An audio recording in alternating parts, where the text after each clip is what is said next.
All right. Have you ever been attacked for doing the right thing? You just wanted to be a good person, you did the right thing, and you got attacked for it. It didn't turn out that well for you. This one guy is telling a story of he was walking behind another guy on a train platform at the train station, and this guy's wallet fell out of his back pocket. And so the guy walking behind him quickly went and picked up the wallet, and he tapped him on the shoulder, and he says, "Excuse me, you dropped your wallet." He says, and the guy just looked at him like, and he grabbed his wallet and he wiped it on his shirt like that, and he put it in his pocket. He didn't say anything, he just walked off, and this guy said, I was just trying to do a nice thing here, and now this guy treats me as if I wanted to steal his wallet or have some kind of disease or something, And I think we all can sort of resonate with that. At some stage in your life, you made a decision to do the right thing and it backfired. It didn't turn out well for you. You got in trouble for it, or whatever it might be. Now, Jesus says in Matthew chapter 5, verse 10, he says, "Blessed are those who are persecuted because of righteousness, for theirs is the kingdom of heaven." Blessed are those who are persecuted because of righteousness. So Jesus is saying, what you need to realize is not only will you be blessed when you're doing righteous things, when you do the right things, but you will be persecuted when you do the right things. Doing the right things will get you into trouble. Doing the right things will get you on the wrong side of people. People don't like it when we do the right things. And so you can expect, if you're a kind of person who always wants to do the right thing, you can expect some sort of backlash or some opposition, some persecution. When I was a kid, I was probably about 10 years old, there was this guy in my class, and we always got along really well, but he had a best friend, and they spent a lot of time together, but then I think that friendship ended, and for a couple of weeks I realized, they weren't spending time together, and he was sitting next to me in class, and we started talking, and we got along really well. And it's that kind of getting along well where this can be a really good friendship. So for the rest of the week, we spent break time together, we'd be catching up, and I think on the Tuesday or the Wednesday, I said to him, "Why don't you come over to my house on Friday afternoon and play at my house?" And he's like, yeah, we'll do that. So I was really looking forward to it. And Friday morning, I got to school and I saw him, and I said, "We're still on for this afternoon? You're still coming over to my house after school?" And he goes, "Yeah." So there's these other kids, and they invited me over to their house this afternoon, and he told me who these kids were. He says, "And they've invited me over because we're going to try smoking for the first time." And I said, "Oh." I don't know how I looked, what my facial expression was, and he looked at me, and he probably felt bad. And he said, "But I'll ask them if you can come along too." And I was like, "Oh, okay." So he walked over to the girl who was sort of organizing the smoking gathering, and she was over there, and I was in, we could see each other. I couldn't hear what he was saying to her, and they had this conversation, and then she looked over his shoulder, and she saw me, and she goes, "No, he's not welcome because he's a real goody two-shoes." And I thought, I've never been called a goody two-shoes before. No, he's not welcome. He's a real goody two-shoes. And it's, in her eyes, I was this goody two-shoes. I'm this guy that always wants to do the right thing. And because I do the right thing, I'm not welcome in that friendship. I'm not welcome in that group. I have to be excluded. I have to be put outside, So that's a thing when Jesus is talking. Blessed are those who are persecuted because of righteousness. When you are a goody two-shoes, when you always want to do the right thing, you can expect people to exclude you. They may even attack you. They may even lie to you. They may even say all kinds of weird things about you to other people. There might be gossip or whatever. There could be a real reaction if you're the kind of person that always does the right thing, or at least wants to do the right thing. And the reason for that is when you do the right thing, you expose people who do the wrong thing. Doing the right thing is like switching on a light. It's like walking around with a light. And the reason people don't like it is when light goes into the room, it illuminates darkness. So when you do the right thing, it shows other people that they are doing the wrong thing.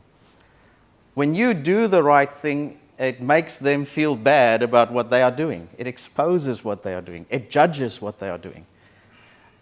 And so there's a reaction to that. See, I think we all have this story. We all have this narrative in our head, these stories we tell ourselves of who we are. And we all look pretty good in our stories to ourselves. Until someone comes and they do something really good and really right in front of us, and it exposes that maybe we're not that good. And maybe there is a bit of darkness. And so we don't like it when light comes in the room, especially when we're involved in darkness. And so Jesus is saying, if you're the kind of person that wants to do the right thing or always does the right thing, you can expect reaction from people. People don't like goody two-shoes. They don't like people who do the right thing. And so that's why it takes a lot of courage to do the right thing. It just does. It's easy to do the right thing when everyone's doing the right thing. But it really takes a lot of courage to do the right thing when everyone's doing the wrong thing. I was in a previous, no, it's going to sound weird doing reincarnation here. We're not going to say previous life. In a previous career, I was an engineer. I worked on a construction site, and I was the manager of the construction site. So on site, everything was my responsibility. And we had a subcontractor who did all our concrete works on this project. But this guy was really, they had a sort of natural neglect for rules and laws and guidelines. They just did things the way they wanted to do them, and especially when it comes to doing things safely on a construction site, they didn't really care about safety. You always had to tell them to put a hard hat on, or wear a high-vis vest, or where's your report for that, or where's your checklist for that. You know, they just did. And then one part of this, that we were building like a concrete tank, and so they poured the bottom section, and now we were pouring the top section, but they didn't even put proper scaffolding around it to stand up there. And even the parts where they did put it up, they didn't even, you're supposed to wear, when you're above a certain height, you're supposed to wear like a harness that, you know, attaches, fall arrest harness that goes onto a bar so that in case you fall. But they didn't have that on. They're up there with thongs, and pouring, and it was a nightmare. And every day with this contractor was a fight. Every day. I was like, and it's my job to make sure they work safely before the work actually starts. And if I notice something, I'm supposed to stop the work until they make it safe, and then they can continue. But it's been like that for months now, every day of fighting. And so I saw they're up there, and they're not wearing fall arrest harnesses, and they're not doing the right thing. And I know what I'm supposed to do. I know, but I didn't. I didn't do the wrong thing. And I was just hoping that nothing happens, and then let them pour the concrete, and then we can take everything away, and then at least we'll work on the ground level where they can't fall, something like that. But something did happen. Now, it wasn't a serious incident, but when there's an incident, there's like a meeting where we have to discuss, why did this happen? What could have been prevented? So it's this meeting, and eventually the responsibility comes to me, and they go, did you see that? And I go, yeah. And they go, why didn't you stop the job? And I just didn't. I had an answer, but I couldn't say what the answer is. See, I didn't want to do that because I didn't want to be marginalized again. I didn't want him and his whole crew to, I know what they're saying about me, and I know how they treat me, and it's just going to be hell on sight for the rest of the day. And it's, it just takes a lot of courage to do the right thing when no one else wants to do the right thing. Because you get marginalized, you get made fun of, you get, all kinds of things happen to you. So it just really takes a lot of courage to do the right thing. But there is a price you'll pay if you don't do the right thing. You will pay a price. There's a price when you do the right thing. You get persecuted by people. But there's also a price when you don't do the right thing. One of my favorite movies is A Few Good Men. Has anyone seen it? Yeah, Tom Cruise, one of his best movies, I think. Briefly, there's this Private Santiago who's this Marine soldier on a base, but he doesn't fit in well, and eventually he gets accidentally murdered because of an order that comes from the top. And so the two guys who executed the order, they're on trial for the murder of this Santiago. But then one of the top leadership guys who are actually responsible for the killing of Private Santiago, he disappears. And so there's this court case on to try and figure out what's going on, and he disappears. But eventually the lawyer who's fighting for the two soldiers, he finds him, and he says, I'm going to put you on stand. You're going to testify that this came from the top and it's not these two guys' fault. So he's getting ready. But this guy, when he's alone in his hotel room, he's being hidden from everyone else. He puts on his full dress uniform, and he takes his service pistol, and he puts a letter on the table, and the letter goes like this. He says, it's written to Private Santiago, the guy who died, his parents. And he says, "Dear Mr. and Mrs. Santiago, I was William's executive officer. I knew your son vaguely, which is to say I knew his name. In a matter of time, the trial of 2 men charged with your son's death will be concluded, and 7 men and 2 women whom you've never met will try and offer you an explanation as to why William is dead. For my part, I've done as much as I can do to bring the truth to light. And the truth is this: your son is dead for only one reason.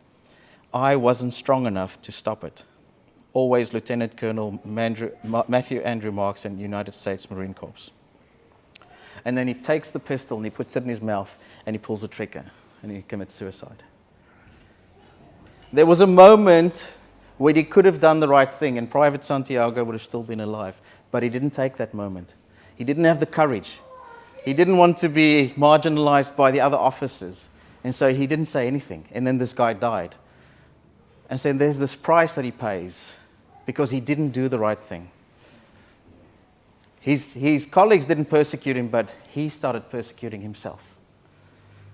He couldn't live with what he did. There is a price to pay for not doing the right thing. They may not persecute you, but you will persecute you. And so this is why Jesus is saying, blessed are those who are persecuted for righteousness, because he's saying what you will discover, it's better for you to have character than to have votes from all the other people. It's better for you to lose the votes of all the people around you than it is to lose your character. You can live without the votes of the people, but you can't live without your character. That's absolutely crucial. Losing votes is not nearly as bad as losing yourself. So, doing the right thing is dangerous. It comes at a cost. You need to have courage to do that. But then Jesus cranks this whole thing up a notch, as if that wasn't enough to deal with. The next few verses he says, blessed are you when people insult you. Oh, that's always good when a sentence starts like that.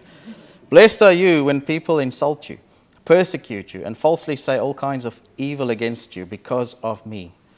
Rejoice and be glad, because great is your reward in heaven.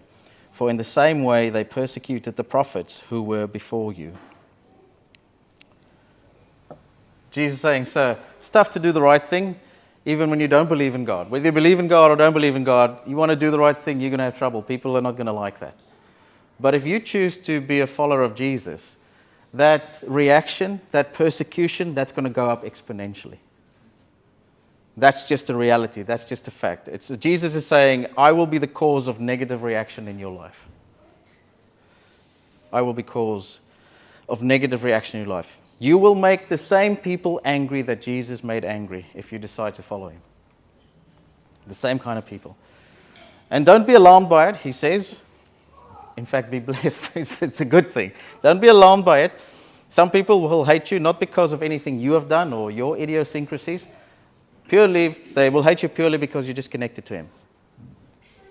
Just because you have a relationship with him. And you can't fix it. You can't change it. You can't fix it. You just have to accept it. But Jesus says, more than accept it, rejoice and be glad in it. Which sounds crazy, doesn't it? Rejoice and be glad in it.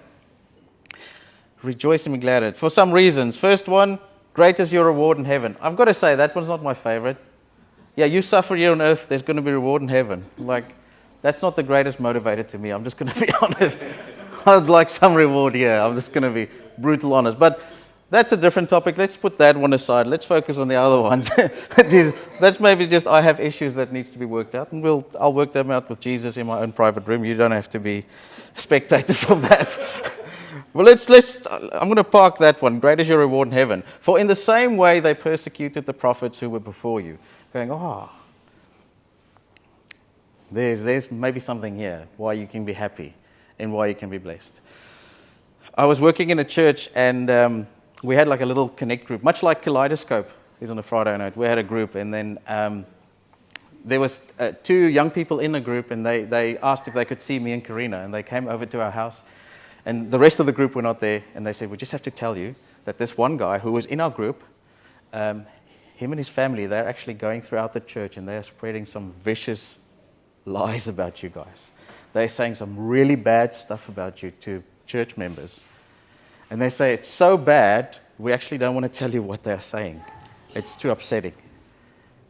And so I'm listening to all of this, And my first reaction was, I can't believe this. I thought we got along, me and this guy, So I didn't see it coming, if I'm honest. But then the second part, I wonder what they are saying. And so there's this, the pastor part in me goes, yeah, you should just be bigger than this. You should be forgiving. You should be gracious. You should just be, that's just part of what you're doing, your job. So you just have to get over it. And then Duncan invited me. They were still working at the Bible college where I studied. And Duncan invited me to come and speak there to the students. That was while this thing was happening.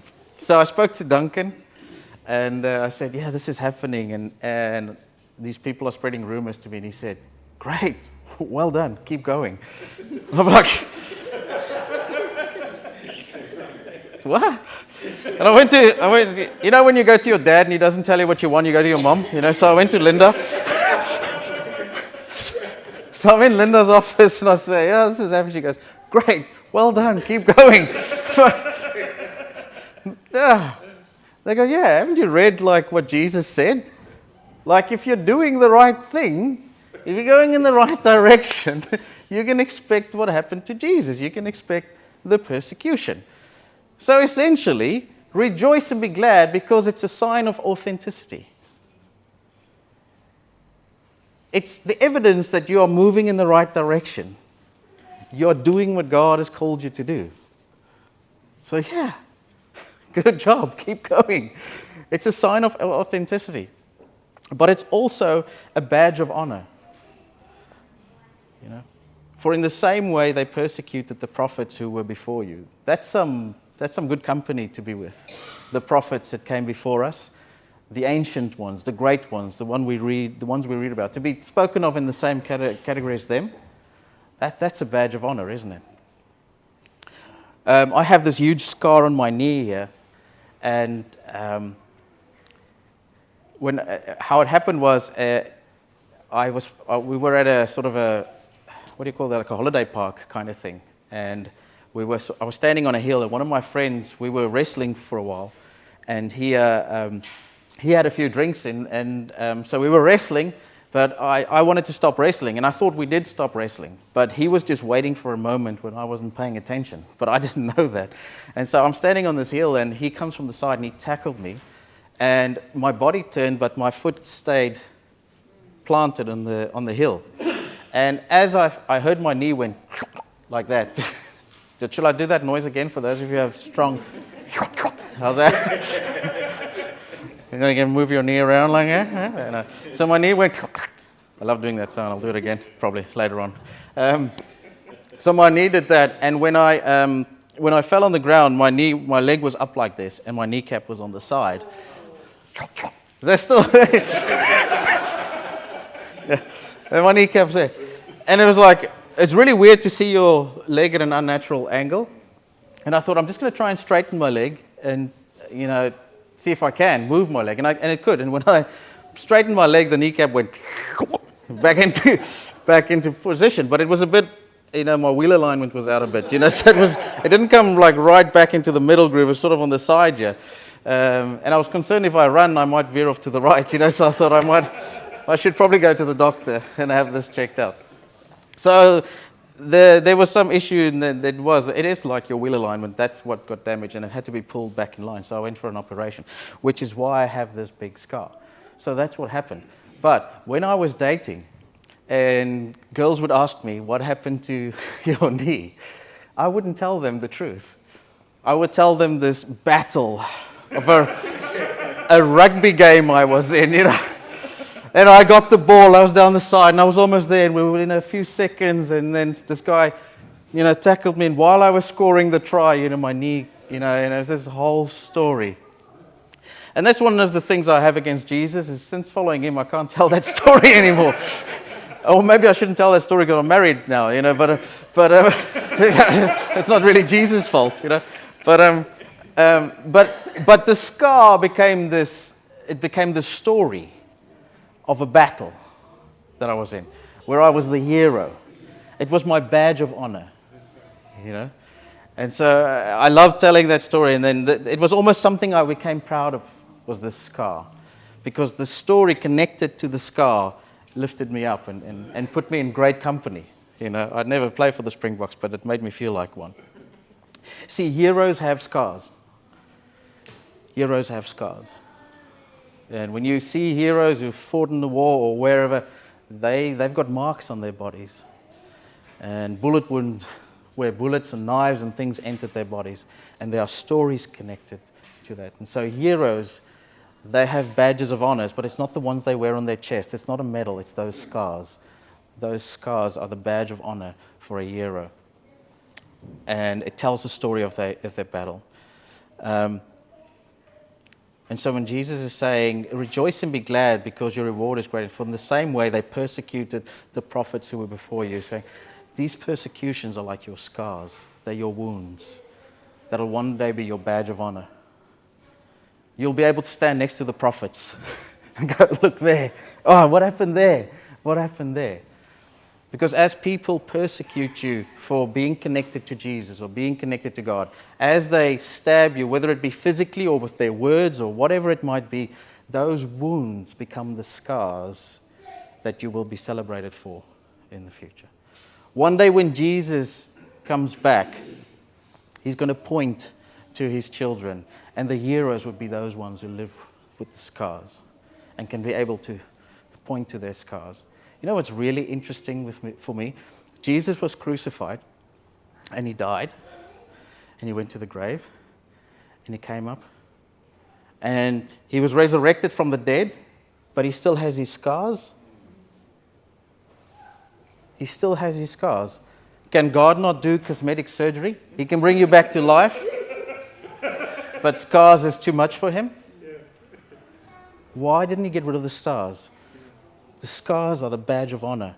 The scars tell the story of him connecting us back to God and to himself, of him rescuing the world. So Jesus is saying, these are your scars. Rejoice and be glad in it when this happens to you. For great is your reward in heaven, which is a bonus, I suppose. And in the same way, they persecuted the prophets who were before you. So a publicly persecuted Christian is a blessed Christian. Or maybe we should say that a publicly persecuted Christian is a happy Christian. And a secret Christian is an unhappy Christian. Maybe as the converse, or the opposite of that. One of the commentators that I read when I was preparing for this, he said this about this verse. He says, it's moving and significant that the suffering church in lands where it is oppressed does not want to be like the church in the West. It looks for our prayers, not that it may have an easy time, but that it may be faithful unto death and know the joy of utter faithfulness to Jesus. There is no joy like that. Saying in these countries where Christianity is illegal, where people have to gather underground and in caves and whatever it might be, or, you know, they're actively being persecuted. He says those people, when they ask us for prayers, when those missionaries come and tell us those stories, they never ask us to, you know, for their conditions to be made easier. They want our prayers for them to be faithful. And they're energetic, and they're living the dream. They are alive because of the persecution they're in. And so what he says, those churches never pray to be like us in the West, where we don't have persecution. They never pray for that. They never want that. Why? Why wouldn't you? If you have the easy option, why wouldn't you take it? Why would you take the persecuted, the hard option? There's a movie, He's Not That Into You, or She's Just Not That Into You? He's Just Not That Into You, I think it is. Someone's not into someone. It's that movie. But there's this girl that likes this guy, but he's not that into her, but she likes him. And she's all about reading signs, you know, in dating. Oh, they left me a note. They brought me a coffee. They must love me. We'll get married. You know, those kind of, those kind of reading signs into everything. And so he was hosting a party, and but it was a big party, and he was short of people, and he couldn't get people. So he asked her, because she's a friend, if she would help at the party. And she was like thinking, oh, he's asking me to host like we're a couple hosting this thing, not as, you know. And so she's there, and she's like talking to the guests, and they go, oh, this is amazing a party. And she goes, yeah, me and him, we just thought we wanted to do something nice for everyone. So she talks as it's us, you know, it's we, you know, not his party. She's part of the we. And she's doing like, and he says to her, do you mind filling up drinks? Because he's actually getting her to work there at the party. But he says to her, would you mind just picking up the empty plates and filling the drinks? And she goes, yeah, no problem. And she's like super excited to do this menial labor task the whole time. Because she thought there was a we. She thought she was connected to him.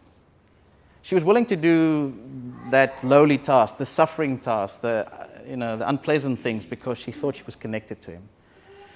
When we do wedding vows, there's a line in there when we say, through sickness and in health, till death do us part. Through sickness and in health. Love wants everything. Love wants everything. We don't just want the highlights of someone's life.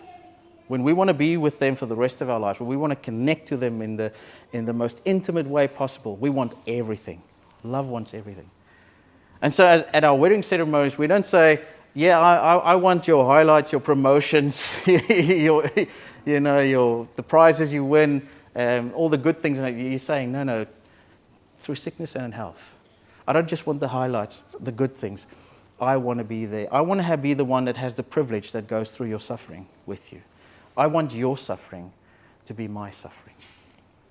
I want to be the one that suffers with you, because that's what love does. Love wants everything. It's interesting that in Acts chapter 5, verse 41, when the disciples, the apostles, early apostles were persecuted for speaking about Jesus, after they were let loose by the authorities, it says in verse 41, the apostles left the Sanhedrin, rejoicing because they had been counted worthy of suffering disgrace for the name. They're glad and they're rejoicing that they were counted worthy of suffering disgrace for the name. Now, they're not celebrating the suffering. They're not morons. No one celebrates suffering.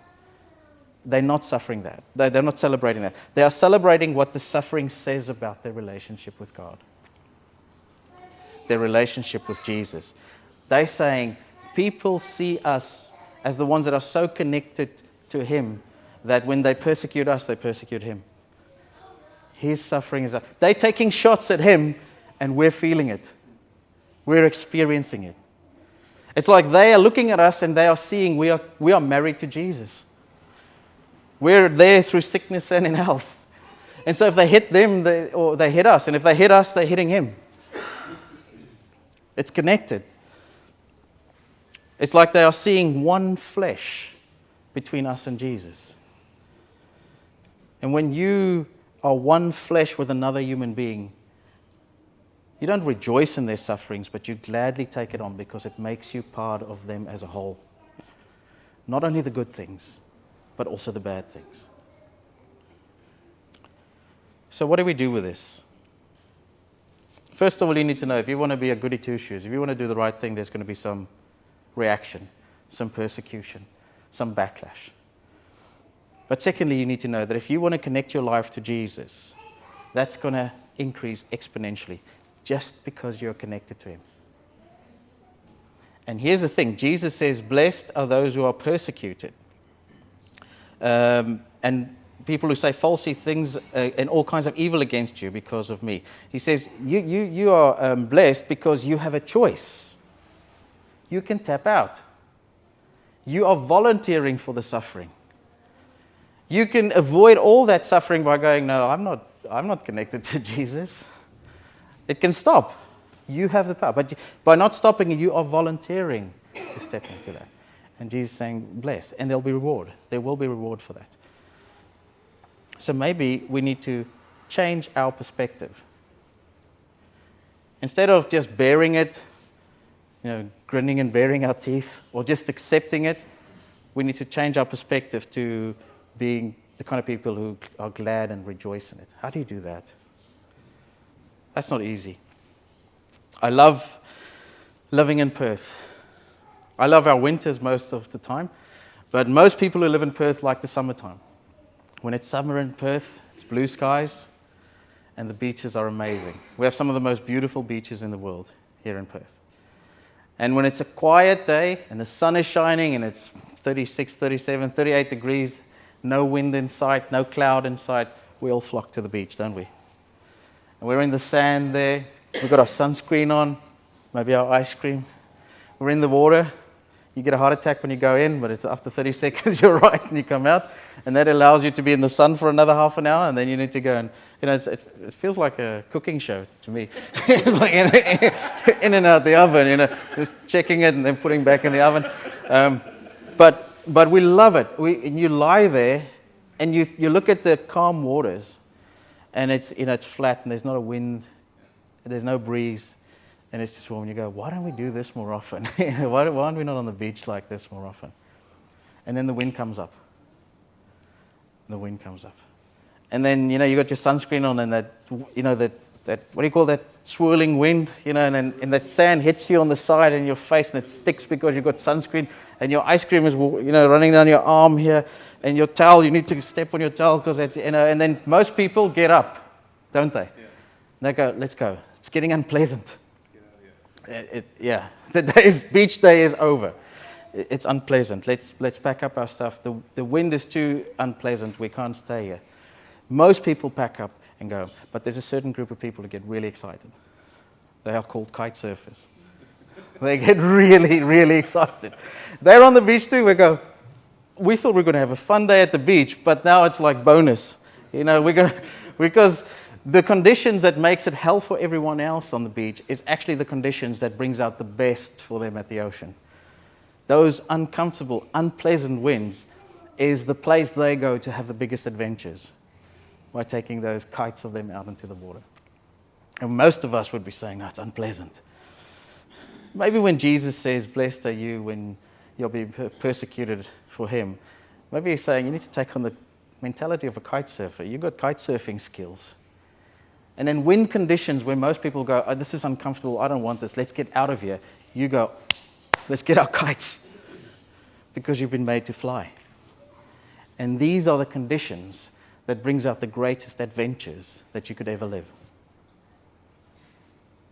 And so maybe Jesus says, maybe we need to rethink what he does to us when we step into a faith relationship with him. He gives us new skills, he gives us new talents, he gives us new character, he gives us a new life. And we are able to soar on the wind. But we don't rejoice in that because we want to be on the beach where it's calm and it's pleasant.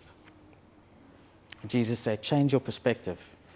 May you realize that when you step into a faith relationship with Jesus, metaphorically, you become a kite surfer.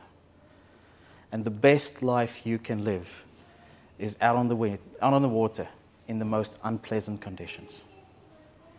And may you truly find the joy of following Jesus in a world where persecution and the wind seems to be getting more and more and more unpleasant. Let's pray together.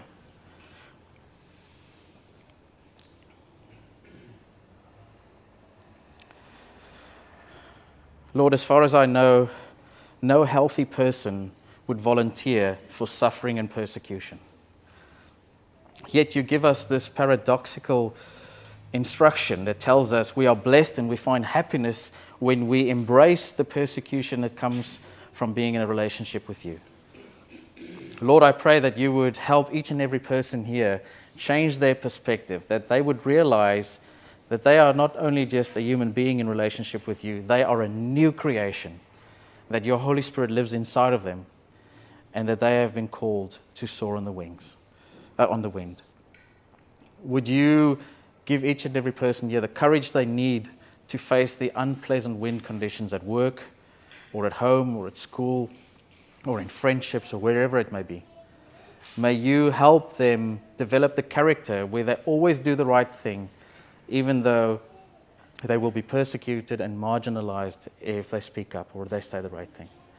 And may they discover that as they become not only goody two-shoes, but people who are intimately following you, that they will have the character and the relationship with you that sustains them through any dark moment that comes their way. We pray that in the powerful name of Jesus. Amen.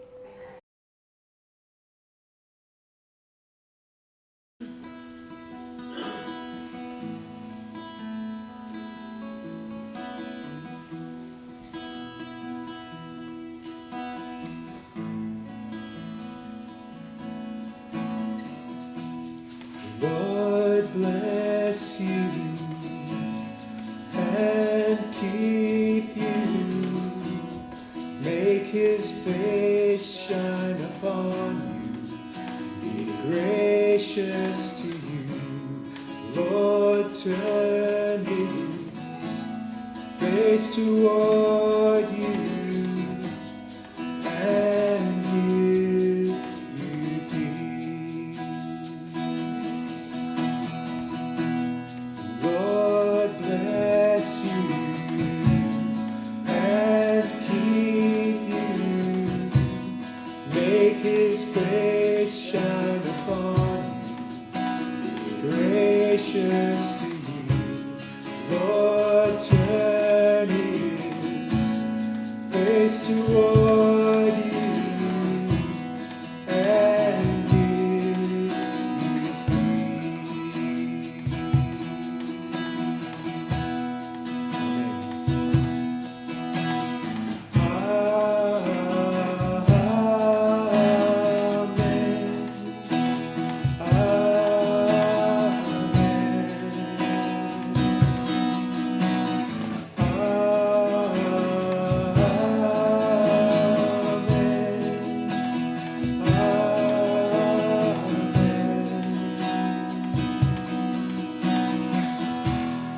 Lord bless you and keep you. Make his face shine upon you. Be gracious to you. Lord turn his face toward you and give you peace.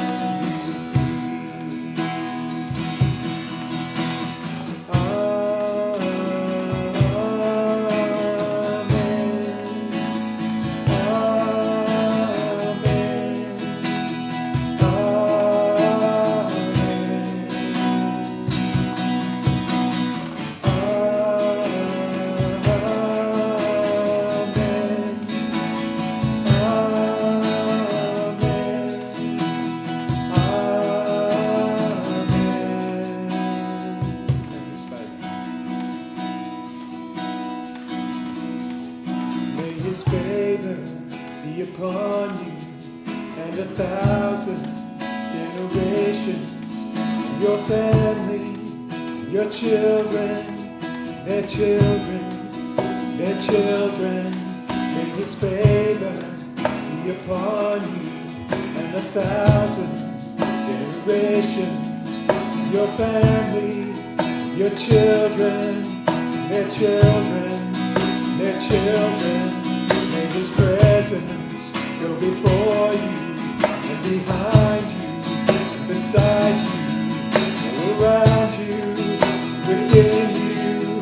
He is with you, he is with you in the morning, in the evening, in your coming, your going, your weeping and rejoicing. He is with you, he is with you. In his presence go before you and behind you and beside you, all around you and within you. He is with you, he is with you in the morning, in the evening, you're coming and you're going, and you're